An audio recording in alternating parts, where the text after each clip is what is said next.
14 अक्टूबर दिन शनिवार को अश्विन अमावस्या है।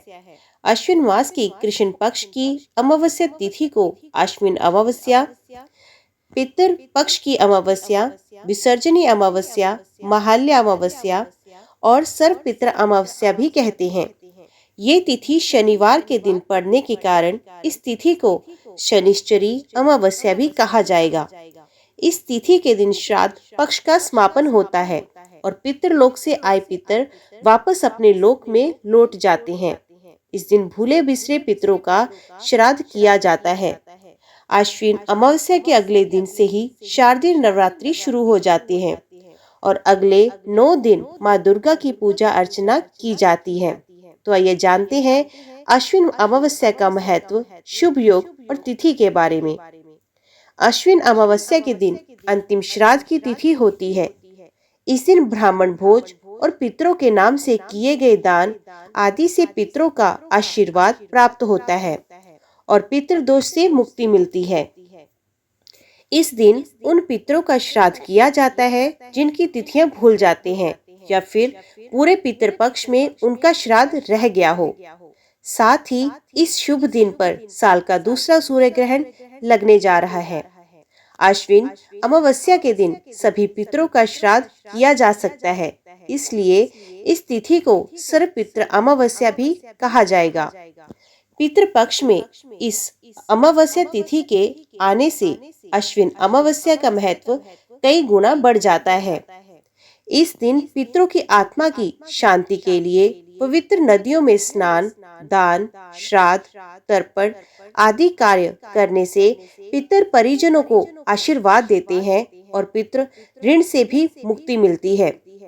अश्विन अमावस्या शनिवार के दिन पड़ रही है, इसलिए इसे शनिश्चरी अमावस्या भी कहा जाता है।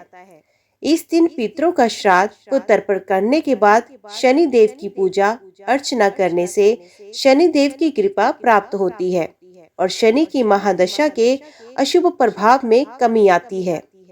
इस तिथि के अगले दिन से शारदीय नवरात्रि शुरू हो जाते हैं, जिनमें माँ दुर्गा की 9 शक्तियों की पूजा अर्चना की जाती है। अमावस्या तिथि का प्रारंभ 13 अक्टूबर रात 9:51 से होगा और समापन 14 अक्टूबर रात 11:25 तक रहेगा। उदय तिथि को मानते हुए 14 अक्टूबर दिन शनिवार को अश्विन अमावस्या की तिथि मान्य होगी।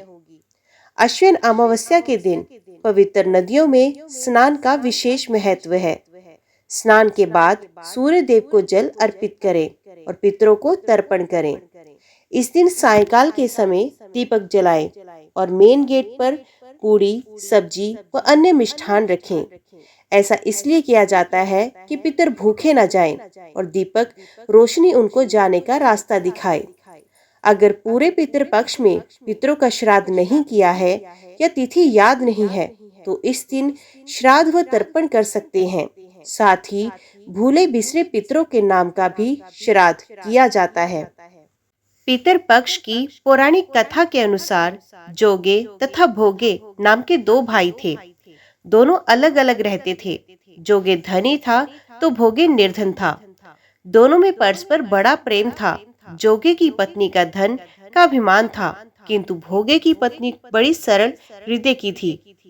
पितृपक्ष आने पर जोगे की पत्नी ने उससे पितरों का श्राद्ध करने के लिए कहा तो जोगे इसे व्यर्थ का कार्य समझकर टालने की चेष्टा करने लगा, किंतु उसकी पत्नी समझती थी कि यदि ऐसा नहीं करेंगे तो लोग बातें बनाएंगे। फिर उसे अपने मायके वालों को दावत पर बुलाने और अपनी शान दिखाने का ये उचित अवसर लगा। अतवी बोली, अब शायद मेरी परेशानी की वजह से ऐसा कह रहे हैं, किंतु इसमें मुझे कोई परेशानी नहीं होगी। मैं भोगे की पत्नी को बुला लूंगी, दोनों मिलकर सारा काम कर लेंगी। फिर उसने जोगे को अपने पीहर न्योता देने के लिए भेज दिया। दूसरे दिन उसके बुलाने पर भोगे की पत्नी सुबह सवेरे आकर काम में जुट गई। उसने रसोई तैयार की, अनेक पकवान बनाए, फिर सभी काम निपटाकर अपने घर आ गई। आखिर उसे भी तो पितरों का श्राद्ध तर्पण करना था। इस अवसर पर ना जोगे की पत्नी ने उसे रोका, ना वे रुकी। शीघ्र ही दोपहर हो गई। पितर भूमि पर उतरे। जोगे भोगे के पितर पहले जोगे के यहाँ गए तो क्या देखते हैं कि उसके ससुराल वाले वहां भोजन पर जुटे हैं। निराश होकर वे भोगे के यहाँ गए। वहां क्या था, मात्र पितरों के नाम पर अग्यारी दे दी थी। पितरों ने उसकी टांग चाटी और भूखे ही नदी के तट पर जा पहुंचे। थोड़ी देर में सारे पितर इकट्ठे हो गए और अपने अपने यहाँ के श्राद्धों की बड़ाई करने लगे। जोगे और भोगे के पितरों ने भी अपनी आप बीती सुनाई। फिर वे सोचने लगे, अगर भोगे समर्थ होता तो शायद उन्हें भूखा ना रहना पड़ता, मगर भोगे के घर में तो 2 जून की रोटी भी खाने को नहीं थी। यही सब सोचकर उन्हें भोगे पर दया आ गई।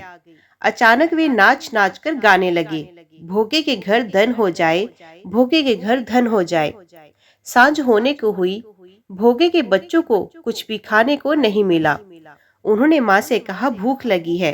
तब उन्हें टालने की गरज से भोगे की पत्नी ने कहा, जाओ, आंगन में होदी औंधी रखी है, उसे जाकर खोल लो और जो कुछ मिले बांट कर खा लेना। बच्चे वहां पहुंचे तो क्या देखते हैं कि होदी मोहरों से भरी पड़ी है। वे दौड़े दौड़े माँ के पास पहुंचे और उसे सारी बात बताई। आंगन में आकर भोगे की पत्नी ने ये सब कुछ देखा तो वे भी हैरान रह गई। इस प्रकार भोगे भी धनी हो गया, मगर धन पाकर वे घमंडी नहीं हुआ। दूसरे साल का पितृपक्ष आया। श्राद्ध के दिन भोगे की स्त्री ने 56 प्रकार के व्यंजन बनाए, ब्राह्मणों को बुलाकर श्राद्ध किया, भोजन कराया, दक्षिणा दी।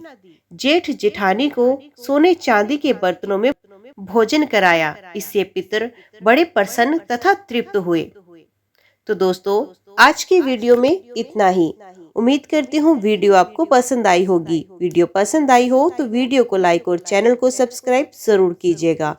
कमेंट बॉक्स में अपनी सुझाव देना ना भूलिएगा। तो मिलते हैं अगली वीडियो के साथ। तब तक के लिए देखते व सुनते रहिए। जय मां कंजक, जय माता दी।